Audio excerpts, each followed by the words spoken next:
لە میانی دەنگدان بۆ هەڵبژاردننی پێشوەختی ئەنجومەنی نوێنەرانی عێراق سەرکردە و بەرپرسانی باڵای حزبی و حکومی بەشداری دەنگدانیان کرد و پەیامی جیاوازیان ئاڕاستە کرد.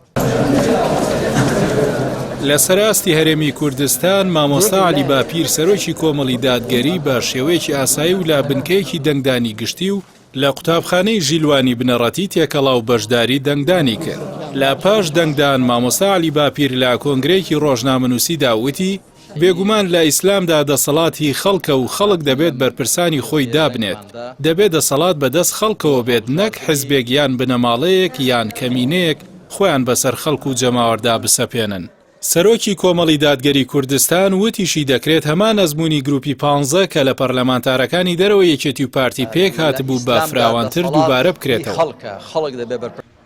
نێچیروان بارزانی سەرۆکی هەرێمی کوردستان وتی هیوادارین لە دوای ئەم هەڵبژاردنە هەمومان شاهیدی ئەوە بین بارودۆخی هەرێمی کوردستان و بارودۆخی هەموو عێراق بەرەو باشتر بڕوات. خوازیارم هەڵبژاردنێکی سەرکەوتوو بێت لە هەموو ڕوویەکەوە. هیواداری شینەوانی دەستنە پەرلەمانی عێراق لە هەموو لایەکەوە بتوانن داکۆچی بکەن لەسەر مافەکانی هەموو گەلی عێراق.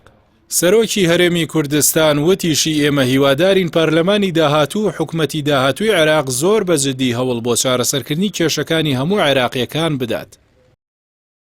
مەسرور بارزانی سەرۆکی حکومەتی هەرێمی کوردستانیش لە بنکەیەکی تایبەت لە پیرمام دەنگی دا و بە میدیاکانی سەر بە حزبەکەی ڕاگەیاند هیوادارم ئەمڕۆم هەڵبژاردانە لە هەلومەرج و کەشێکی زۆر ئاسایی بەخۆشی تێپەڕێت.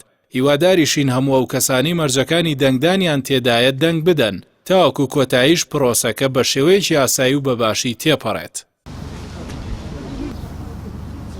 ڕێواز فایق سەرۆکی پەرلەمانی کوردستان لە بنکەیەکی دەنگدانی تایبەتی هۆتێل ڕۆتانە لە هەولێر بەشداری لە پرۆسەی هەڵبژاردنەکان بۆ پەرلەمانی عێراق کرد و دەنگیدا. ڕێواز فایق وتی گرنگە هەموو لایەنە سیاسی کوردستانیەکان بەیەکەوە بە یەکدەنگی بڕۆنە بەغدا بۆ بەدەستێنانی شایستەکانی خەڵکی کوردستان و بۆ جێبەجێکردنی ئەو مادانەی دەستور کە لە سوودی کوردستانیانە. مستەفا کازمی سەرۆکوەزیرانی عێراق لە پاش دەنگدانی وتی حکوومەت لە دۆسیەکانی دەرەوە ئەمنیدا سەرکەوتوو بووە و سبەی نێشتگوێبیستی دەستکەوتێکی ئەمنی گەورە دەبن.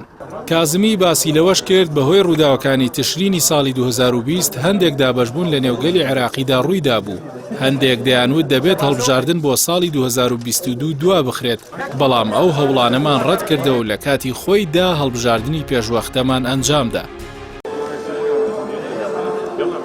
بەرهەم ساڵح سەرۆکۆماری عێراق لە هەڵبژاردنەکانی گشتی لە بنکەیەکی دەنگدان لە شاری بەغدا دەنگی دا و باسی لەوە کرد هەڵبژاردنەکانی پێشوەختە داواکاریەکی گەلە و ئەمڕۆ ڕۆژی گەلە. نوری مالیکی سەرکردەی هاوپەیمانی دەوڵەتی یاساوتی خۆشحاڵم کە هەڵبژاردنەکانی پێشوەختە ئەنجام درا و تیایدا دەنگی خۆممدا چونکە بە گرنگی دەزانم کە هەمووان بە دەنگدان بەشداری لە پرۆسەی دیموکراتی لە عێراق بکەین و گەلیش بەشدار بێت لە پێکهێنانی دەسەڵاتەکان.